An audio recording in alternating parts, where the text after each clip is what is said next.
दूसरा अध्याय, शिव पुराण का परिचय और महिमा। सूत जी कहते हैं, साधु महात्माओं, आपने बहुत अच्छी बात पूछी है। यह प्रश्न तीनों लोगों का हित करने वाला है। आप लोगों के स्नेहपूर्ण आग्रह पर गुरुदेव व्यास का स्मरण कर मैं समस्त पाप राशियों से उद्धार करने वाले शिव पुराण की अमृत कथा का वर्णन कर रहा हूँ। ये वेदांत का सार सर्व है। यही परलोक में परमात्मा को देने वाला है तथा दुष्टों का विनाश करने वाला है। इसमें भगवान शिव के उत्तम यश का वर्णन है। धर्म, अर्थ, काम और मोक्ष आदि पुरुषार्थों को देने वाला पुराण अपने प्रभाव की दृष्टि से विधि तथा विस्तार को प्राप्त हो रहा है। शिव पुराण के अध्ययन से कलयुग के सभी पापों में लिप्त जीव उत्तम गति को प्राप्त होंगे।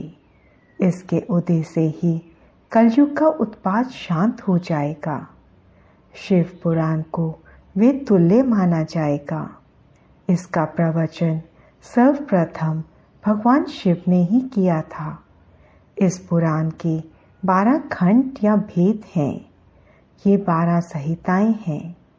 विदेश्वर संहिता, रुद्र संहिता, विनायक संहिता, उमा संहिता, सहस्त्र कोटि रुद्र संहिता, एकादश रुद्र संहिता, कैलाश संहिता, शत रुद्र संहिता, कोटि रुद्र संहिता, मात्र संहिता, वायव्य संहिता तथा धर्म संहिता।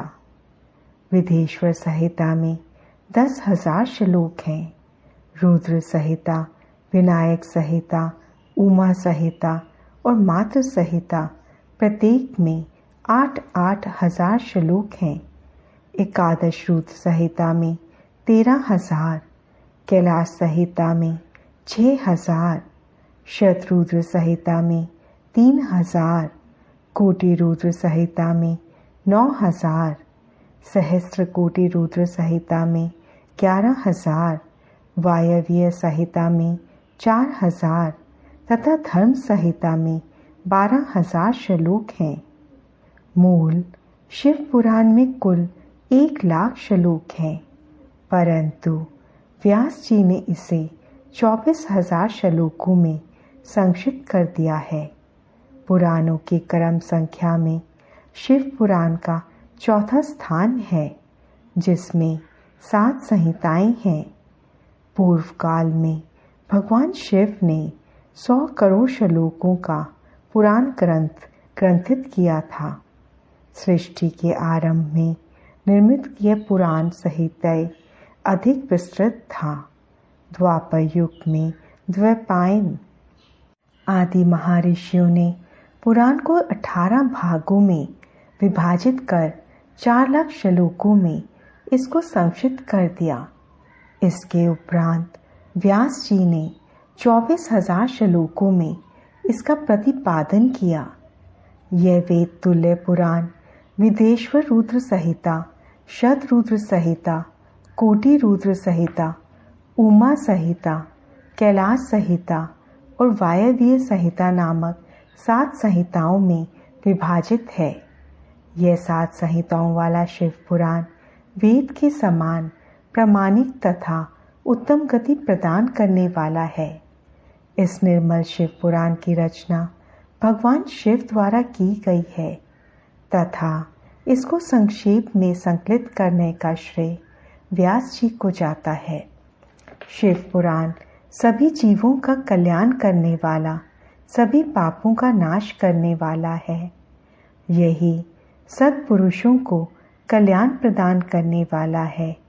यह तुलना रहित है तथा इसमें वेद प्रतिपादित अद्वैत ज्ञान तथा निष्कपट धर्म का प्रतिपादन है। शिव पुराण श्रेष्ठ मंत्र समूहों का संकलन है तथा यही सभी के लिए शिव धाम की प्राप्ति का साधन है। समस्त पुराणों में सर्वश्रेष्ठ शिव पुराण ईर्ष्या रहित अंत कारण वाले विद्वानों के लिए जानने की वस्तु है। इसमें परमात्मा का गान किया गया है। इस अमृतमय शिव पुराण को आदर से पढ़ने और सुनने वाला मनुष्य भगवान शिव का प्रिय होकर परम गति को प्राप्त कर लेता है।